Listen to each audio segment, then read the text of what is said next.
Go! Welcome to the PRCA Fuse podcast for the stories behind great PR and marketing folks with a passion for communications.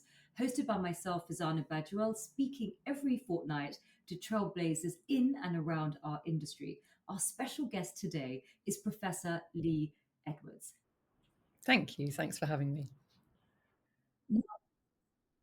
Now, a little bit about yourself, I wanted to share with the audience. So, Lee Edwards is a professor of strategic communications and public engagement in the Department of Media and Communications at the LSE, where she also serves as the Deputy Head of Department for Education and Program Director for the Masters in Strategic Communications and Society.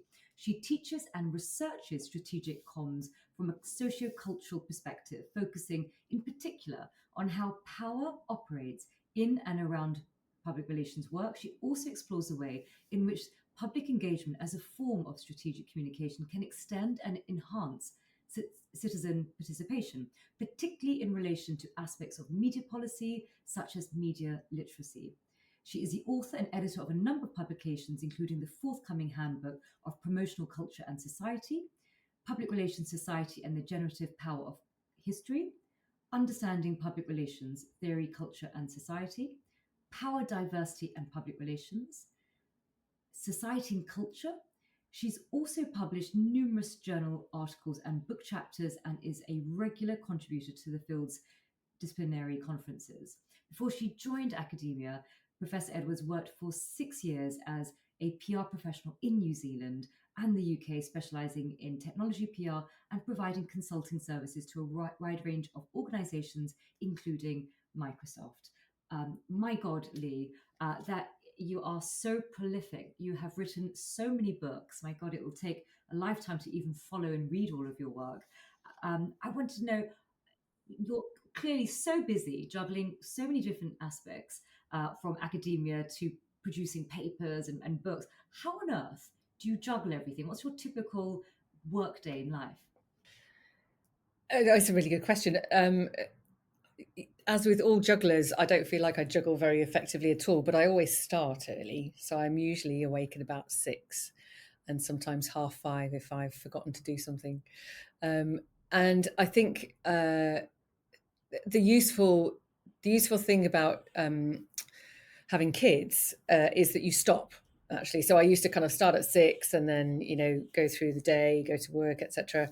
And then stop when I had to do family/caring responsibilities at around 6. And so with COVID and as my children have grown up, that's become a little bit less rigid. And so now the sad truth is that I work 2 long days, as in days that are too long, really.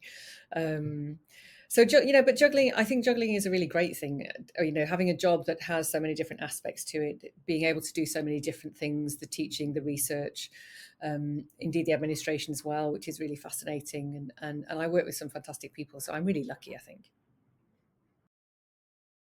Absolutely, because it also adds texture to your day. It's not as if your job is monotonous. You've got so many different threads to it, and that in itself makes life very interesting. Now, most of us PRs, we have to constantly read the news, and likewise, you're teaching, and you have to be aware of what's happening in the environment. How do you consume news, and how do you stop yourself from consuming news to the point where it affects mental health? Because there's also a lot of negativity in the news. And also I'm interested in what sort of outlets, time of day, how do you consume your news? Because my God, it could be a full-time job just keeping up in terms of what's happening around the world. Yeah, I'm a bit of a radiophile. So I have the radio on all the time and talk radio. So Radio 4, I do a lot of 6 Music as well. And World Service. So I really like the mix of Radio 4 and World Service because it takes me out of the UK context, out of that kind of slightly insular look that Radio 4 can produce over time, and helps me kind of think a bit more broadly about the world. And I also I do look at newspapers via the phone, so online. the broadsheets, mainly the Guardian, the Times, just to kind of have a variety of perspectives. And then also overseas outlets, so Al Jazeera and Haaretz, to get a sense of different perspectives on the big news of the day, etc. I don't do very, so I was going to say I don't do very much. I don't do very much social media for news. I do a lot of social media for other things, but I got thrown off X, so I can't use X anymore. No idea why I got thrown off X, but I did. Generally, generally, oh, they just told me that I contravened the rules, and so I wasn't allowed on anymore. And so I thought, okay, well, I'll go somewhere else. But that's the yeah. So once that stopped, yeah, I moved on. So I do a little bit of Instagram, but not really to do with the news agenda. The news agenda is through the traditional news outlets, really. And I think that's really wise because actually, a lot of people advocate reading newspapers that are sort of, left of center and right of center to get that sort of full spectrum, but also actually looking at international outlets from other regions as well, like Al Jazeera and Haaretz, because I think that's also important for those people who really want to develop that global mindset and perspective. Now, when you look at your life in terms of your career, you've gone from being a practitioner in the public relations industry to academia. And I just want to know, when you sort of look back at your career, and we're going to dive into your sort of your initial background shortly, I want to know, what do you feel looking back at your career? What has been sort of driving you throughout? What's that sort of consistent thread, that mission? I don't know if I would frame it as a mission, but things that I've um, done seem to be connected through a love of communication or an affinity, let's say, of communication. So I studied languages at university and then went into public relations after that. And I think, I did languages not in order to study esoteric literature, but to be able to communicate in a different country in a different language with people. And of course, public relations is all about communication and connection. Um, and I always wanted to be an academic, and so going into academia, I was very much driven by kind of the research agenda around communication, around public relations at the time, because there wasn't much research really done about it, certainly not in the UK. And then I also found, as I kind of grew into the profession, that the communication in the classroom is just fantastic. So you have groups of students who are really driven, really astoundingly engaged with the world and smart, and the conversations you can have in those classrooms are life changing. So I think that's always helped, and I think that in terms of a mission, I guess, um it would be to make sure that the communication that I engage with has an impact, I guess, whether that's writing a journal article or doing this podcast or teaching students or indeed, living with the people around me. So you just mentioned that you were always drawn to the world of academia. Why did you decide to have that initial foray working in tech PR before you went on into academia? Why didn't you go sort of straight into academia? Because I needed to earn money, which is one of the realities for many academics and indeed for many PR practitioners. So I can't, like everybody I've ever spoken to in public relations, I fell into it. I was at university in New Zealand at the time and needed to get a job. And a friend of mine who I studied with, her husband ran a PR agency, and I was able to get a job with them. They were tech agencies. That's how I got into tech PR. And it kind of went from there, really. So I stayed there for about 3 years, 4 years, and then moved back to London.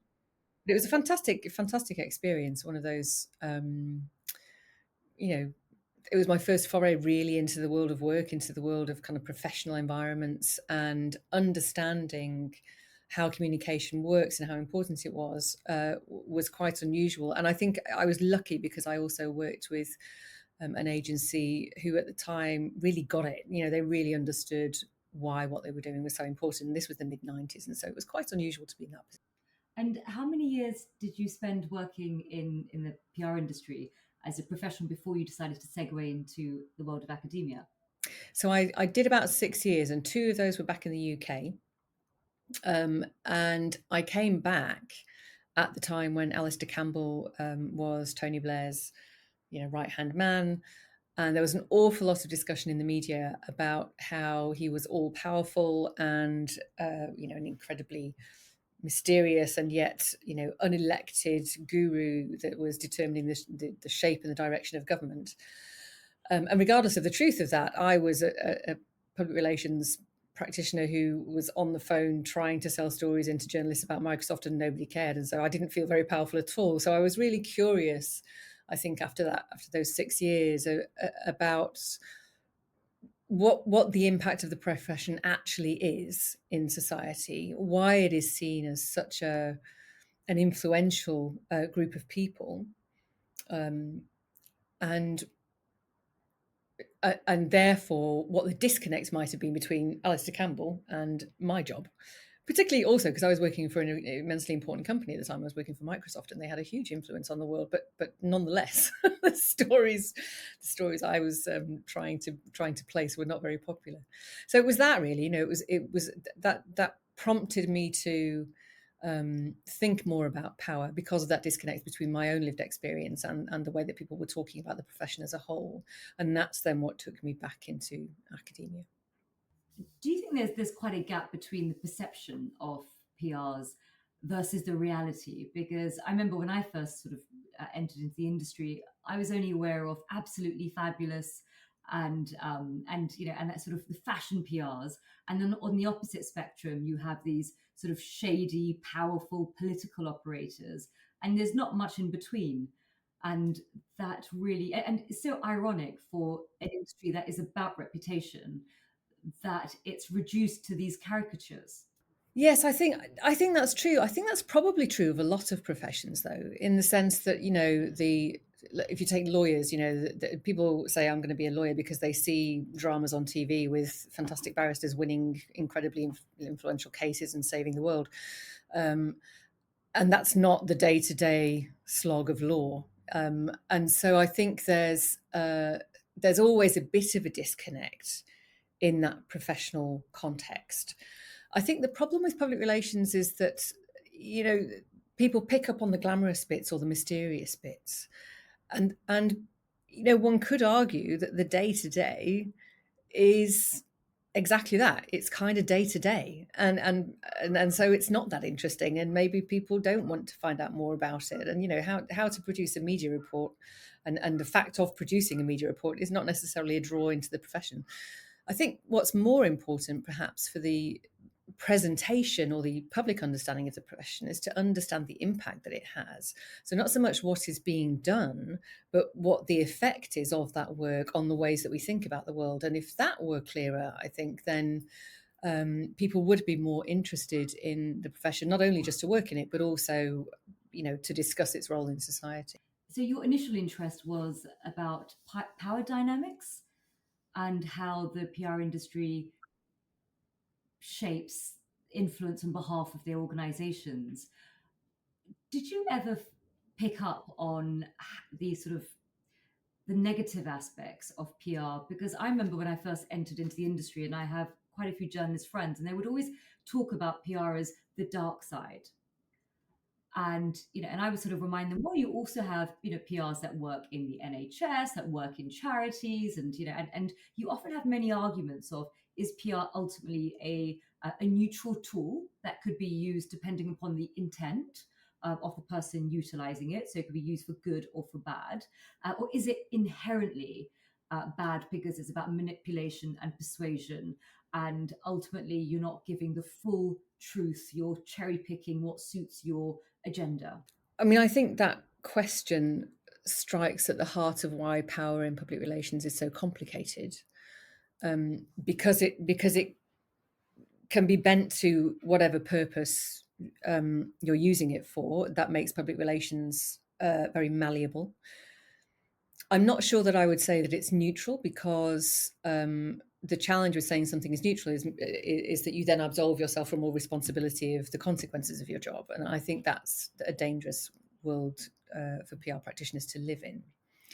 But I think it's certainly true that if you look at the history of public relations, when it is used by vested interests, it is very clear that it's used on behalf of those vested interests, and the view of society, the good of society, tends to get left by the wayside. So there are some excellent publications about the role of public relations in the tobacco industry, as part of the tobacco lobby.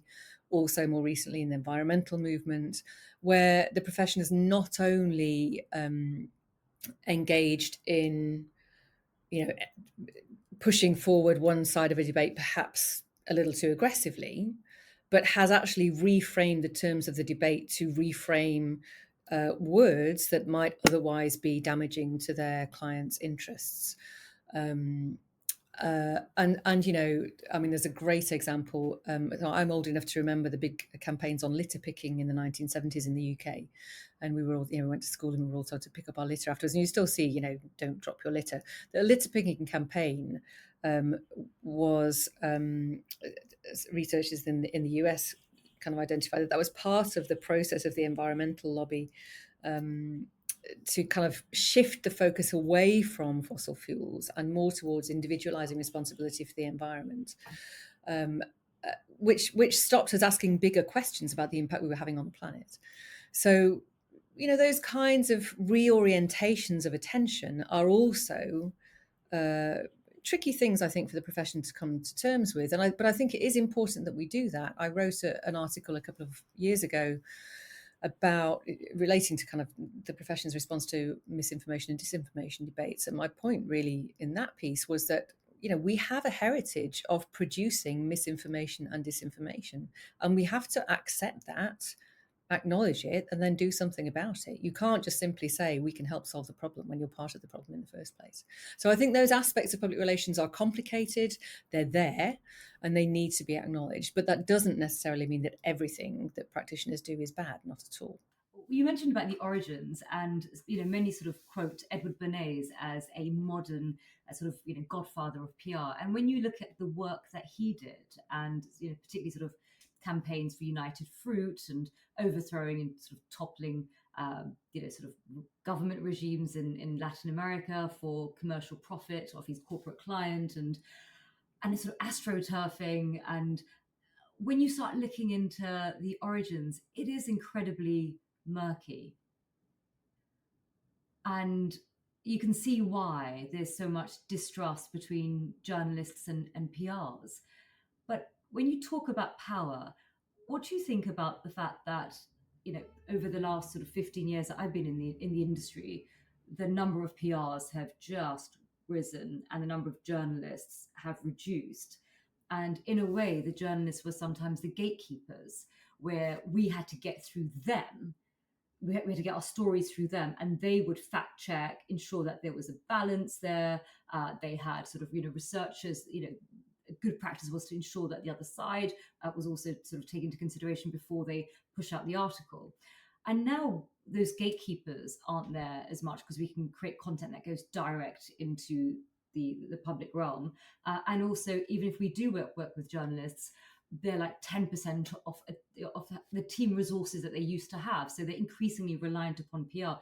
Does that, in your view, paint quite a depressing picture for the impact it will have on society, that this balance is now sort of 10 PRs to each journalist in some areas? Yeah. I mean, I think there are two questions there. There's the balance, and there's the decline of the media sector itself, which in itself is a huge problem, I think. Trust in media anyway is declining. And that's part of the kind of the broader information ecology. But the fact that within media organisations themselves there is far less resource for journalists, and there are far fewer journalists as well, means that the scope for, as you say, this kind of scrutiny of information promoted by any kind of organisation, whether they're dominant or not, is simply not there at the same level. And one of the great truths of the world, I think, is that where you have unsupervised power, it will go wrong. And we've just seen that, what you see every year in relation to numerous scandals. So that then brings us to the balance and the fact that if we understand public relations as a powerful profession, if it remains unsupervised, things will go wrong. And one of the arguments that I also make fairly regularly in the things that I write is that the client is a huge imperative for PR practitioners. The client pays, the client decides what's to be done. And so client approval is part of the way that professional identity has emerged over time for the public relations profession, whether that's an internal client for an in-house practitioner or an external client for an agency practitioner. And the client, because they pay, tends to trump other interests, tends to trump ethical concerns about what might be sent out. And although agencies do try to take a stand, and individuals do try to take a stand, it is difficult. And so without that kind of external scrutiny for the profession, I think it's very difficult for practitioners to argue that their impact will be universally positive. I think there's much more risk associated with this kind of direct reach to the consumer. And I worry also that that's something that practitioners perhaps don't think enough about either. That kind of question is quite often a question that's asked about AI and the impact of AI, and but actually, very often the question then turns to, yeah, but it's going to be great because it means we can really tailor content and audiences will really relate to it and we'll have much better campaigns. But should you have the power to speak so directly to audiences is a much more fundamental question that AI raises too, and that I don't think that's being asked. I wanted to ask you about confidence. The Again, when I joined the industry, we were very much the poor cousins of marketing and advertising. We had very little power because the outcome of a lot of our work was contingent upon the decision making of the journalist and in turn the editor, and then also the news cycle and who else was being pitched that day. So we had very little control over the outcome. Do you think PRs today understand the power that they have because they can create content that goes direct to the public? Or do you think they're still stuck in that same mentality of, oh, don't look at me. All we're doing is just passing information from one to another. And actually, we're not possibly powerful or influential because actually 10, 15 years ago, we weren't. I think there's a shift. I think there's a real move to practitioners feeling more powerful and wanting that power to be recognised, and I think that's fine. I do think it's an important profession. I do think that public relations practitioners do different things to marketers and to advertisers. They have, apart from anything else, while I've just talked about how unsupervised power can be bad, at the same time, precisely because public relations practitioners can speak directly to audiences, there is an opportunity to use that power for good. And there's no reason why one might not persuade a client to follow that kind of principle as well. The challenge is to get them to think more broadly than their immediate organisation, I think. But I think there's, again, if we come back to AI, one of the reasons why AI is really welcome, I think, among a lot of practitioners is because it does actually allow you to trace the impact of what your campaign might be doing. To a much more detailed and much greater extent than has been the case previously. Certainly when you're using social media, in fact, perhaps primarily when you're using social and digital media, because you have this capacity to track the data that we never had before. So we are past the days of column inches and an AVE, and there is a much more data-oriented approach to measurement. And I think that does lend practitioners a greater argument for saying this really matters and it can have a huge influence. And how that's then used is then a choice of, or perhaps an outcome of negotiation between the client and the practitioner. But certainly the capacity for people to recognise the power that the profession has is much greater than it used to be. And so with that, comes greater responsibility. Power equals responsibility in an ideal world. Why do you think the industry is quite reticent in terms of even the basics of signing up to an industry body? And there's still a debate over, is it even a profession? And there's a debate over what are the parameters, because all these professional service firms are swimming in each other's lanes, from marketing to advertising. You've got law firms setting up reputation departments, you've got Accenture coming in, buying in firms. It just seems a little bit chaotic. And how do you wrap a framework around this profession that nobody even agrees what the name is? Is it public relations? Is it communications? Is public relations synonymous with media relations because of our history 10, 15 years ago? And actually, and people even sometimes think PR is such a dirty word, they don't want to even call themselves PRs. So how could you sort of, how would you advocate getting this industry to understand its power when we still haven't figured out what we call ourselves and what the parameters of what we do, and we don't even, some of us don't even think it's a profession, and and some people rage against even joining the industry bodies because they don't, let alone the low sort of uptake of qualifications that are out there for practitioners. How do you discipline this wild beast? um, well, I'm not sure the wild beast would like to be disciplined. Actually, I don't think that's.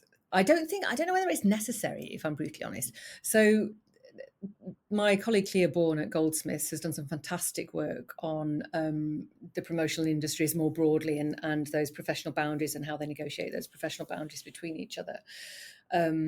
So if people are interested, they should go and read what she's done. But the reality that comes out of her work, and of course that every day-to-day practitioner would recognise, is that those boundaries are very blurred. That is also the nature of professions. Professions are not static, and they are always pushing and pulling and negotiating for more territory. So the battle over territory and jurisdiction is inherent to the beast. The I think one might put aside the question of joining an industry body, because that isn't definitive of a profession anyway, but also that really depends on the value exchange between the practitioner and the industry body. So that's not something that I would necessarily comment on. But I think the reality that there is a group of people who are thinking about communication in a strategic way and in a way that goes beyond simply selling or exchanging value and goes towards framing the environment, which is really what public relations often does, if not always.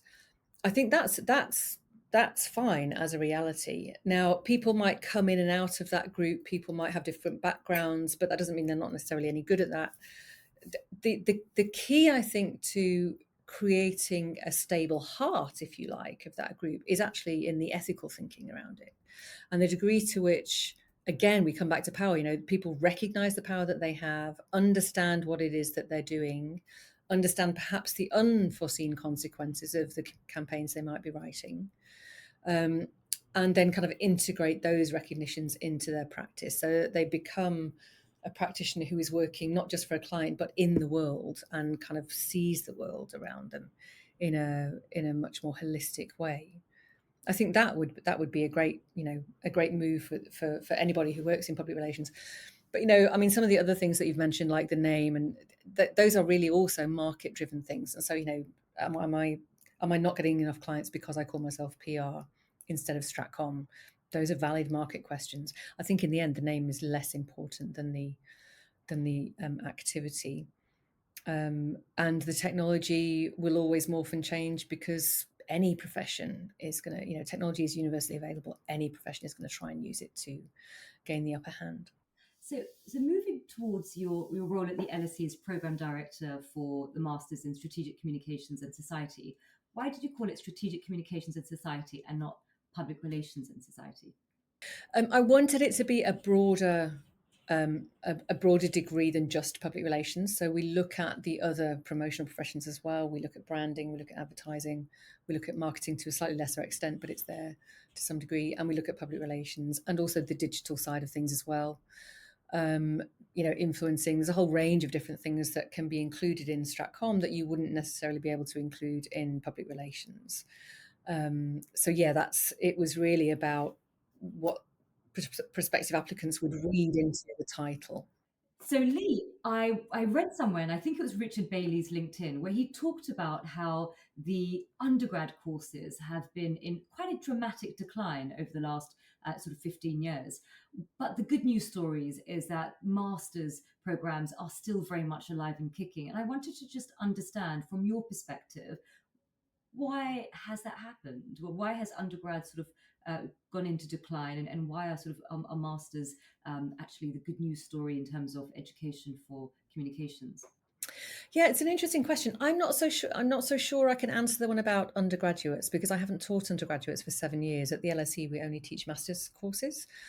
Um, so the people who are teaching those courses would perhaps be better equipped to respond. I think one of the things that I have noticed though is that the kinds of titles that are being used for undergraduate courses have also evolved. So you would rarely see, I think, an undergraduate course called a BA in Public Relations, whereas when they first started, it certainly was that.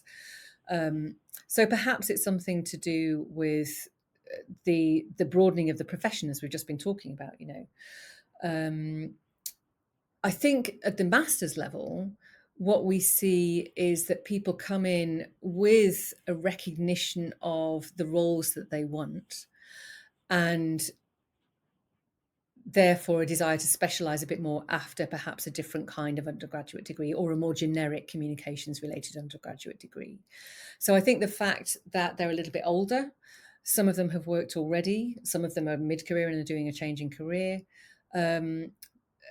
It matters, I think, at master's level, but it's certainly something that we see where people come in and they're much more focused on, knowing exactly what they want, knowing why they want these skills, and then refining them in order to get a decent job in the market. Do you see any common sort of traits in your students? I'm quite interested to know what sort of person is attracted to studying strategic communications at master's level. I mean, I didn't even know what PR was really until I was 30.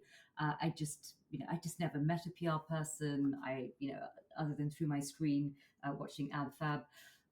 So I was just quite intrigued to know your students, do they often have an idea of what PR actually is? Do they have people in their sort of world from this, from sort of communications?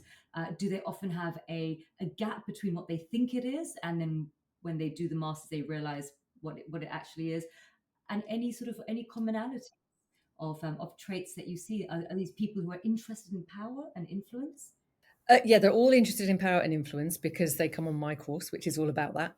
so, so, and I also, I mean, I'm very lucky in the higher education kind of world because I get to handpick my students. So I look through every application that comes onto the course, and I look at their statements, I look at their profiles, and then I say yes or no. So the people who get on the course are really quite specific from that perspective.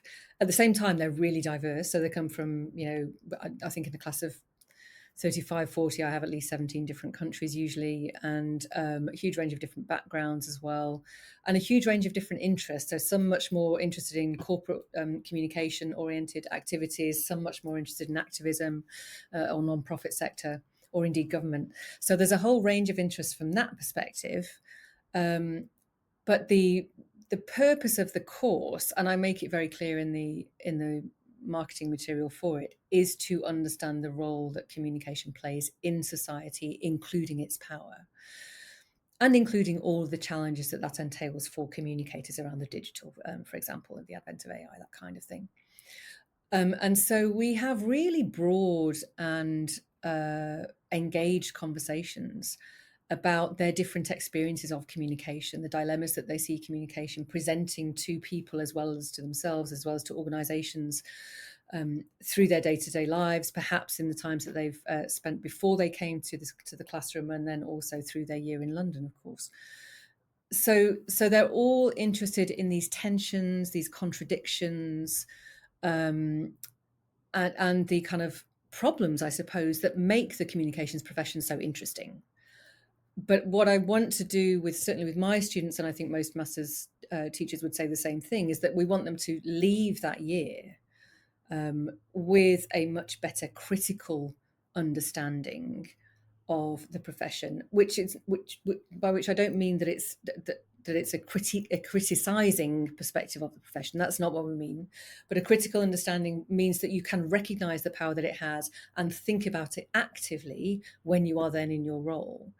So that level of awareness of power, I think, is really important because once you see it, then you can make choices about how you use it. And PR is such a fast moving, dynamic industry. I mean, AI is just, one of the latest um, aspects that is sort of reshaping our industry. Do you find that you have to constantly evolve your course content to keep up with what's happening in the profession to be relevant? It's not so much about uh, staying relevant. It's more about asking the right questions. And so the course is driven by theory, and the theory doesn't change because we're very slow in academia. So the theory doesn't change as fast as the practice.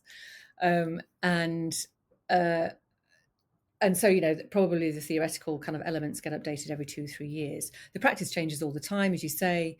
But the way that the course works is that you combine the theory with practice by using it to reflect on certain cases, and those cases can change every year. So yes, this year, for example, we'd be talking much more about AI. We'd be talking much more about kind of the broader kind of geopolitical context as well, because those are current and in the environment that communicators have to manage.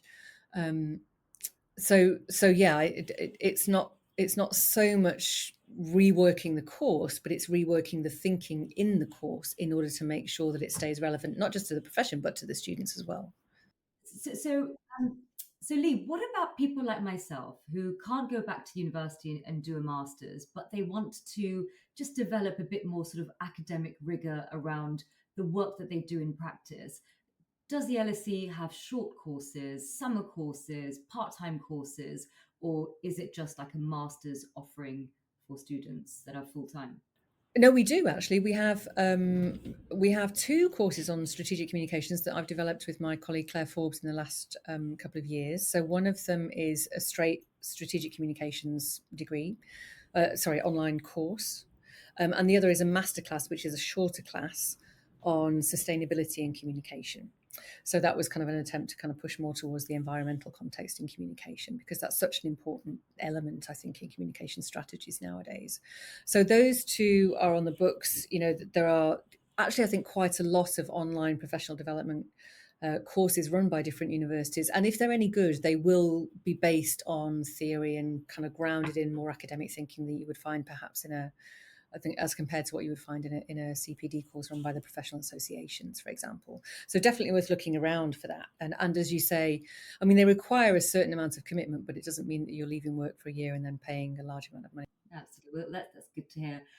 For my reading and my sort of researching about your work, I stumbled across some areas that you're very passionate about. So citizen participation and public engagement. And so do you feel as if strategic communications has a really important role to play in society? Because there is, when you look at the voter turnout and the sort of apathy that the public, not only in the UK but around the world, often feel in terms of the decisions that sort of governments are making and so forth. Do you feel that's a really important part of our profession, is to be able to rebuild those bridges and engage uh, citizens? Yeah, I mean, I think one of the reasons why I kind of got into that space really is because a lot of the strategies for engaging audiences that organisations use are very similar to the strategies that governments use to engage citizens. And it seems to me that it makes sense to cross fertilise those forms of knowledge and use them to try and build a more coherent, more cohesive society. The the profession, we talked a little bit earlier about misinformation. I think the profession has a huge role, not so much in saying what is and isn't misinformation or disinformation, but in terms of reinforcing the importance of the quality of the information that one looks at. So rather than simply sending out information to a social media feed, for example, because you know it's going to go viral or you hope it's going to go viral, thinking a bit more about how one might use that platform to tell people and explain to people why it's important to engage with information with care, is something, for example, that I think the professional could certainly do. Almost using its authority as communications experts to push forward on the power of communication in society. One of the things also that is crucial, in terms of engaging citizens with any kind of participatory exercise is the promotion of the value of participation itself. So there's the engagement with information, but there's also the fact that it is worth engaging in society, that there is something about living with others that requires us to act as a collective and not simply as a constellation of individuals. And that's where participation comes in, and contribution to policy making, contribution to community life, contribution to local consultations run by your city, for example, all of those kinds of things. Again, the profession, I think, could really help promote the value of us being part of our social environment much more clearly. And so that's really where my interest in that area comes from. But the techniques and the strategies there, as I say, are really similar, and so it makes sense to kind of be across both of those worlds. I think what's really interesting is the discussion that we're having clearly shows that there is a lot of influence that PR practitioners have, and they can use it for something positive in rebuilding a fractured society. I mean, I remember when I was watching the news and horrified with the race riots in August, and it really dawned upon me that information and disinformation is has real world consequences, and it's not just in the digital world. It spills onto our streets and into our homes and into our workplaces, and it just felt as if our profession is increasingly consequential. And it's and one of the questions I wanted to ask you is, so many of us fall into PR, such as myself, not quite understanding the ramifications of what we do. How would you propose the people such as myself, who are in sort of, who are practitioners, who have fell into it, who haven't gone down the sort of undergrad or masters and been able to think about it from a theoretical perspective, and have just been sort of thrown into the deep end and trying to figure out, and you've got the pressures of sort of the commercial world of power dynamics with clients. How would you sort of advise practitioners such as myself in order to be able to connect with academia, but in a way that actually is, for somebody who works 5 days a week, really, sort of long hours, and wants that sort of snackable content to just try and figure out what the power dynamics are and the impact of what they have, and also, advice on how they can actually speak, truth to power, whether it's, whether they're in-house or agency. The reality is that there are power dynamics, and you can't always say to your client, I'm not going to publish that. And you know that if the client's then going to like just end the contract, that actually means that your friend that works next to you is going to get the axe in terms of her job. So how would you advise practitioners to really be able to understand the impact of their work in snackable sort of ways for them to digest the insight from the world of academia? So I think it kind of comes back to the world of academia, really, because we're not very good at snackable content. It's a real,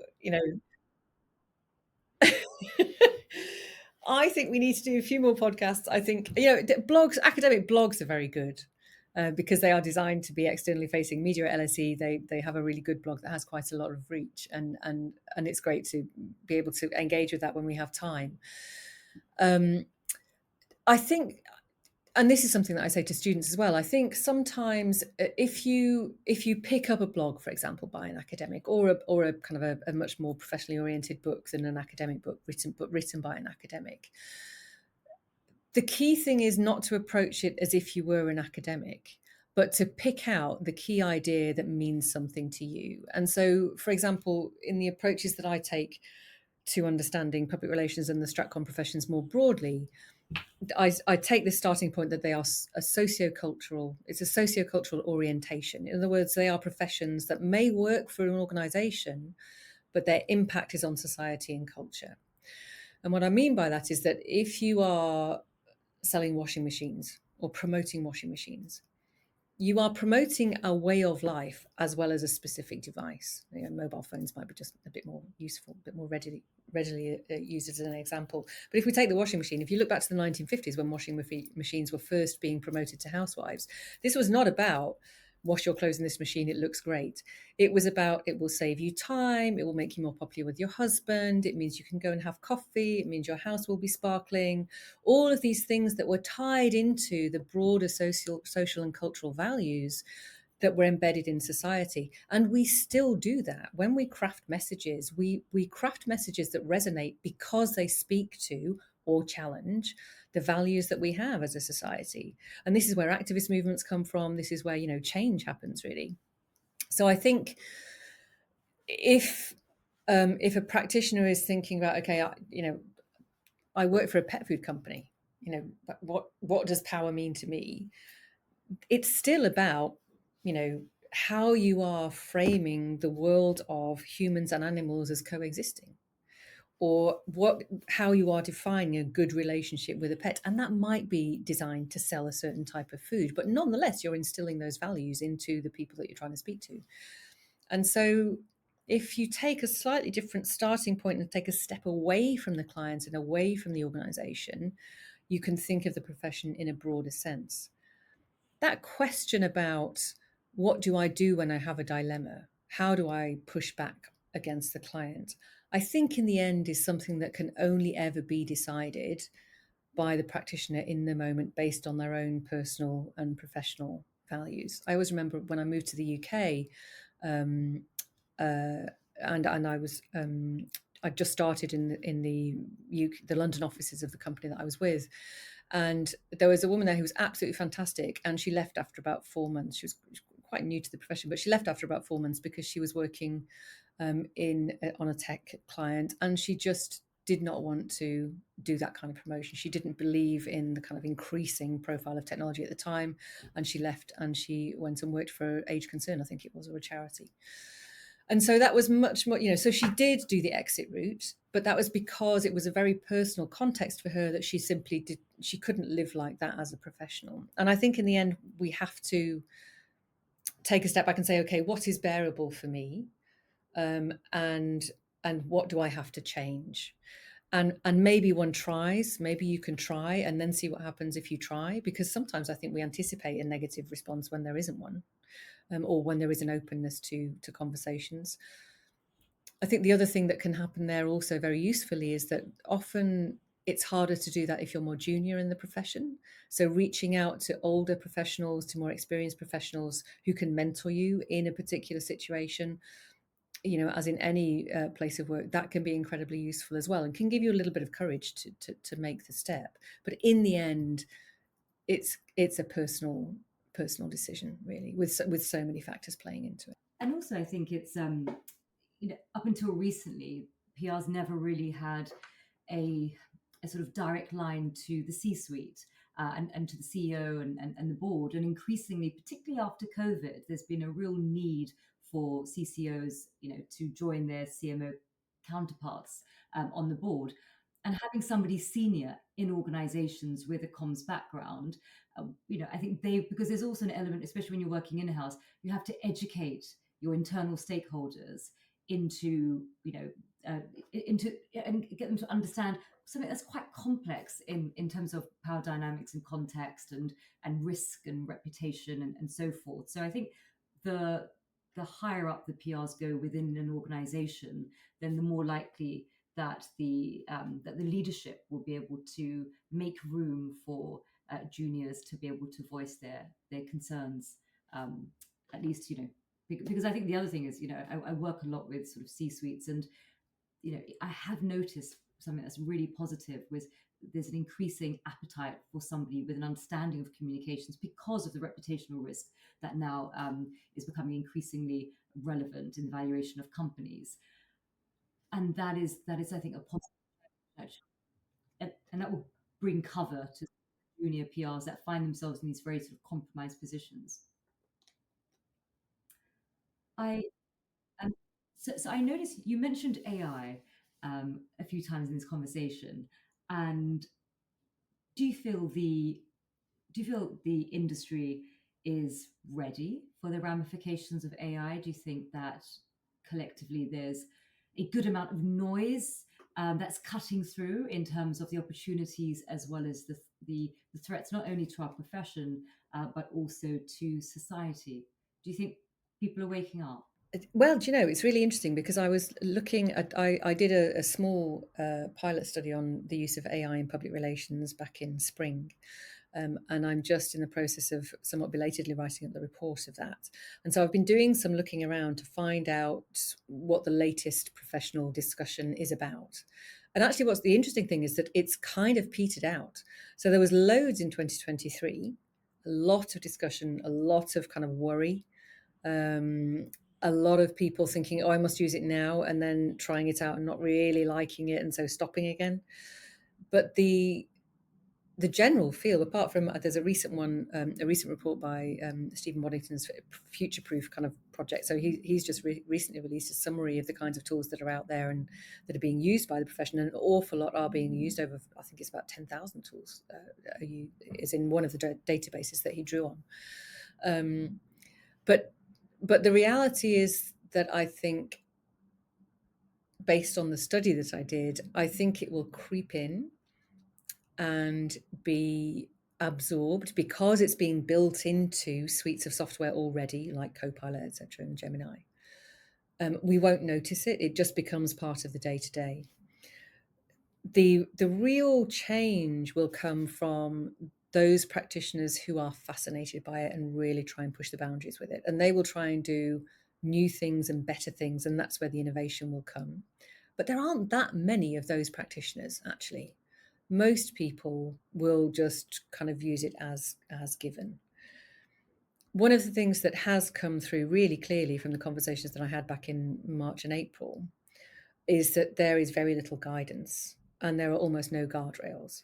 And so I think while there's an awareness of AI, I worry that this kind of lack of discussion over the last 6 months indicates that people feel it's kind of gone off the boil a bit and the impact of AI doesn't seem quite as dramatic, so we don't need to worry about it so much. And but these issues around intellectual property, around hallucination, around responsibility for the production of comms, all of those are still massive questions that have to be addressed. And one of the things that came out of the research was a really interesting kind of thought around, we argue that communication is a human-centered activity. But if you look at what people say about how they use AI and generative AI, it is a hybrid activity now. It's not just humans. And so if you kind of take that as your starting point, then questions about the power of strategic communications change, questions about the responsibility for content change, questions about what the client should expect change. I think that conversation is perhaps still going on, where people are saying, how do we demonstrate value when AI can do it for us?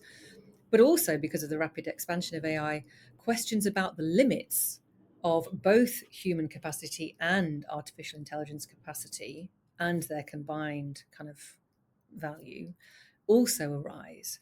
So, how far can AI go? And there's no question that, AI researchers are trying to make it go as far as possible, so that, certain, perhaps the vast majority of situations where you would use public relations practitioners, would marginalize those practitioners and would be at least 60-70% taken over by AI.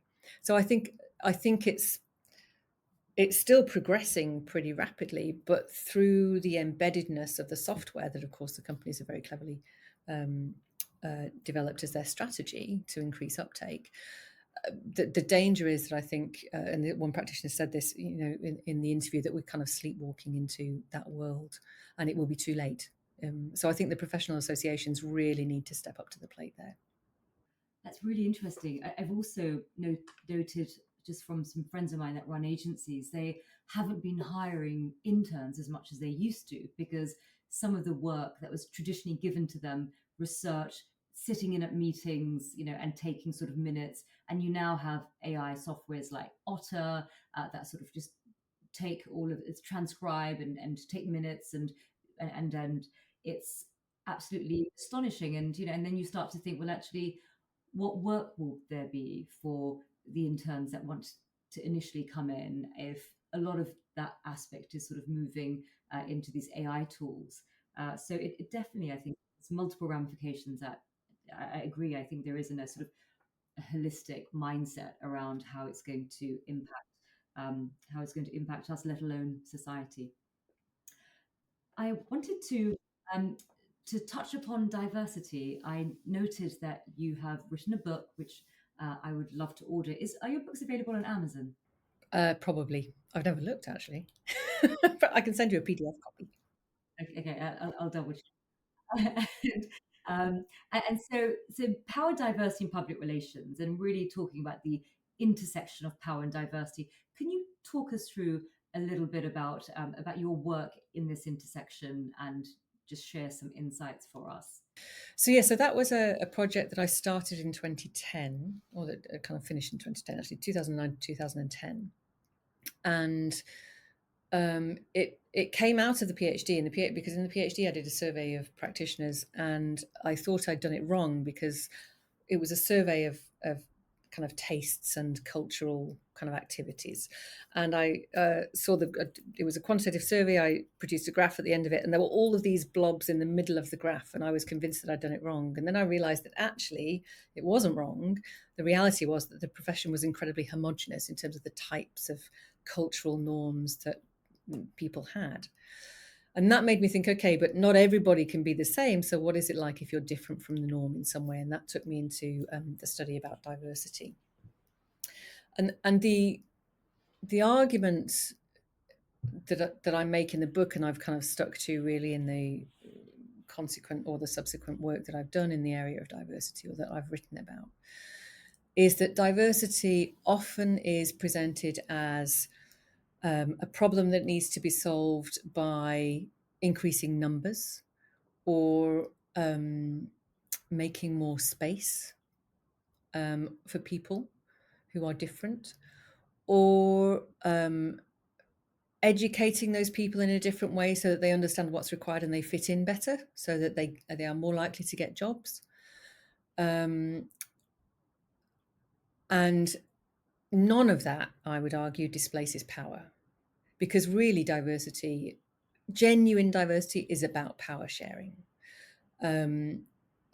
It's about not just power sharing in terms of sharing out clients, etc., but it's about recognizing that people from all sorts of different backgrounds have the right to be in this space. That's what I mean by power sharing, really. And so my argument actually is that yes, lots of these initiatives are great, and since I did that work, a huge number of initiatives have now kind of emerged. We after I completed the project, we started a small networking group called Ignite with a number of different practitioners who had participated in the study. And then more recently, obviously, there's BMEPR Pros, there's the Black Comms Network, there's No Turning Back 2020. There's lots of other things that are going on, which is all fantastic. But I still think the profession needs to reflect on its own identity as a primarily white profession, and it needs to recognize that whiteness itself is a form of power.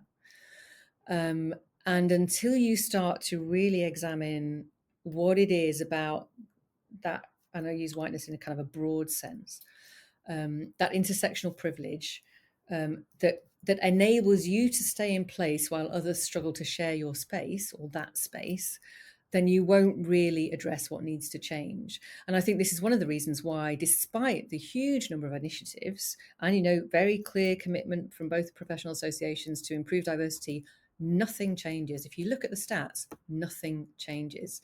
And I think that's really because we stop short, or the profession stops short at saying, hang on, this isn't about them, in inverted commas, it's actually about us. Let's just have a think about what kind of assumptions we have, what kind of principles we embed in practice, what we find uncomfortable about inviting different people in. And that's what needs to be dismantled, I think, before genuine inclusivity can really emerge. So that's the kind of the argument around diversity that I make. I find ethnic diversity really fascinating. I remember speaking to a friend about it, and they said, "Well, there aren't any complaints, that sort of British Asians are overrepresented as doctors or Uber drivers. Why is there an issue if they're not represented in the world of public relations?" And I've always been interested in why public relations in particular has an ethnic diversity issue, whereas other professions do not. And And so I wanted to just put that question to you because it was just something in my mind from a recent conversation that I had. What's unique about the public relations industry that that isn't necessarily prevalent in other professions like medical, tourism, and so not tourism, sorry, medical, accounting, and others. I think that's a really hard question to answer, actually. I think all professions have a problem. So you might find certain, if we're talking about ethnic diversity, certain ethnic groups might be better represented across medicine and accounting and law, for example, or IT, um, but others won't be. So the the question of who is there is an important one. Um, Precisely why those patterns exist, I think, is also, um, you know, it's not easily answered. There are arguments that it's about community kind of ambition, or that it's about stereotypes, or that it's about norms in certain professions where you're okay but you're not okay because you belong here but you don't. And it goes beyond professions. You know, the other kinds of work also have these patterns. But I think if you look at the history of public relations in the UK, there's a lot of variety across different specialisms, for example. So financial PR, corporate PR, consumer PR, the level of diversity across all of those arenas will be slightly different. Government PR as well. In-house tends to be a bit more diverse than agency. I think certainly agency dynamics are complicated by the figure of the client. And I recently published on the recruitment profession and how it acts as a gatekeeper. And when you're working in an agency context, the recruiter is almost double thinking 2 steps ahead. So they're looking at a potential candidate. They think not only of whether they would fit in the agency, but whether they would fit the agency's client. And that can work around class and as well as ethnicity and gender, for example. But I think the history of the profession itself, though, in the UK, and Jackie Latang from Stirling University wrote a great book about this, was embedded in government and public sector, which at the time, at the beginning of the 20th century, was very white and very male. And so while the profession has become much more feminized, I think that legacy of the stereotypical appropriate practitioner and the kinds of talent, for example, that are recognized as useful in public relations still tend to come from that world of kind of white middle class, relatively privileged background.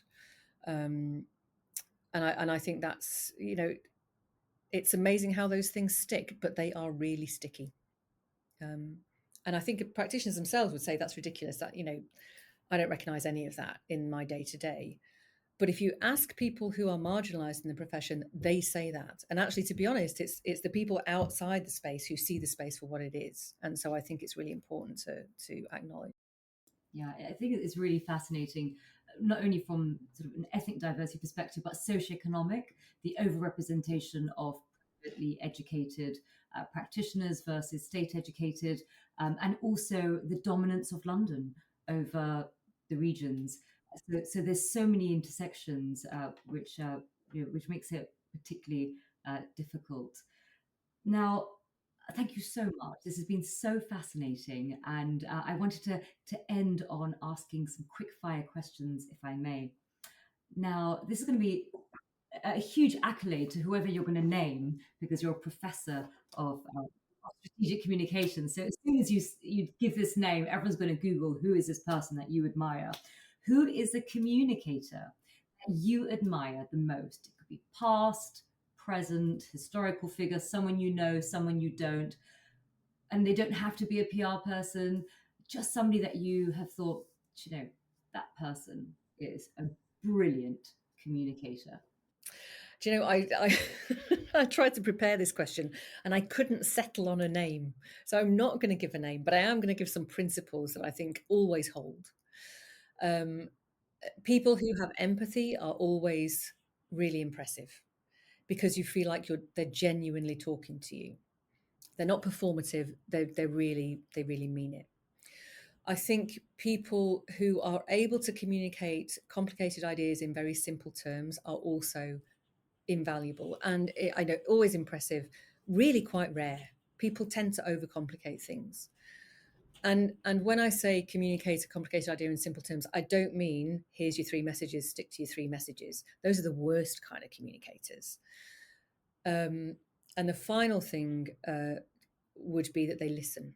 And I think maybe the listening brings everything together, because if you're genuinely listening, you have empathy. And if you're genuinely listening, you are approaching your topic from the audience's perspective, and you will express it in a way that the audience can understand. So I think those things are really key for good communicators. And sometimes you get some people who are really good at one thing and not so good at the others. It's quite rare you get things, all three things in the same mix. I think it's really, really interesting because when you think of, who is a great communicator that you admire, you always think of sort of, one way. And actually, it's about two-way communications. And that really starts with active listening, which really is a skill. Now, thinkers, that's our next question. What thinkers have had the most impact on you? So, authors, podcast hosts, poets, philosophers, colleagues, other academics? Gosh, there's a whole host of them. So I really like the Empire podcast. I'm very interested in history. My dad was a history graduate, and so I've kind of rediscovered history as I've got older. But I think the Empire podcast is brilliant, and that's partly because it's so personalised as well, between William Dalrymple and Anita Anand. And I like the fact that, in the UK also, we tend to think of empire as the British Empire, and the Empire podcast really extends across a whole range of different empires. So I think that's a really, really good one. The Rest is Politics podcast, I know that's really stereotypical. I know everybody listens to it, but it is actually really good. And quite thoughtful, albeit very US and kind of UK centric. It would be nice if they broadened the agenda a little bit more, particularly given Rory Stewart is in there and he has a huge wealth of global knowledge. But I do think they're very good. Academics, so many, because the people I've worked with have been really brilliant. People that I wouldn't, I continue to admire when I read their stuff, and they're sitting right next to me in the department, or I go out and have a coffee with them when I'm in Leeds. I'm so lucky. I think people who I've particularly enjoyed, because they've taken me somewhere else to the place that I'm currently in, are people like Nancy Fraser, who is an American political scientist, who's brilliant. Hannah Arendt, who was a similarly Jewish American. She wasn't Jewish American, actually. She escaped from the Holocaust and then resided in America. So she is and continues to be fantastic. Quite difficult to read, but fantastic. And incredibly relevant for the contemporary world still. The other person whose book I read that really changed the way I thought about the environment is Robin Wall Kimmerer's Braiding Sweetgrass, which is a superb book. She's a botanist, she's an American botanist, but also an Indigenous American. And she talks about her journey to become a botanist, and then kind of return the very Western oriented scientific approach back to her Indigenous American understandings of the world, and how she then integrates that and lives her life through that very integrated perspective. And it's a really transformational book. So that I would recommend to anyone, I think. I love that. That's my homework, Professor Lee. Now, one of the final questions, career advice. What career advice would you give to your younger self? Starting out, let's just say you're working in the tech PR world and you're just about to embark upon this illustrious career in academia. What would you have said to your younger self at that stage in your life? I would have said, don't sweat the small stuff. And I would have said, do what you're passionate about. I think I'm incredibly lucky because I do what I'm passionate about, and I love my job. And not everybody gets that in life. But, you know, pursuing something that you are passionate about is a gift. So if you get the chance, definitely do that, because it will make you happy. Whether or not you're earning thousands of pounds, it doesn't really matter if it's giving you some kind of joy, something that makes your fingers tingle. I love that. I love it. Now, if listeners want to learn more about you, you've talked about a lot of reports that you've done in the past, blogs, articles. How can they learn more about you? Is there a blog on the LSE website, or your personal website, or your LinkedIn? What is the best way for people to just understand a bit more about your world and the reports that you mentioned? So probably via my LSE webpage. I'm not very good at promotion myself, and so I don't have my own website, ironically. But the LSE webpage has access to my publications, and if you didn't want to read dense and boring academic articles, you could look at the Media at LSE blog, which has a few of my pieces on there, and also the Media Reform Coalition. I've written material on there as well. The and I am actually trying to do more on LinkedIn, because having been thrown off Twitter, I need to find different spaces to engage. And I don't think I've got the energy to learn something new like Threads. So I think LinkedIn, you'll probably see a bit more of me, particularly focused on practitioner-oriented content as well, actually, but across the different areas that I work. So media literacy and participation, as well as communication and public relations. So probably there as well. Brilliant, brilliant. And I follow you on LinkedIn. I love your posts. So a huge, huge thank you. Now, that's a wrap on this episode of the PRCA Fuse podcast. Remember to subscribe and follow us on socials. The links are below. Do join us next time as we continue to explore the dynamic world of global communications.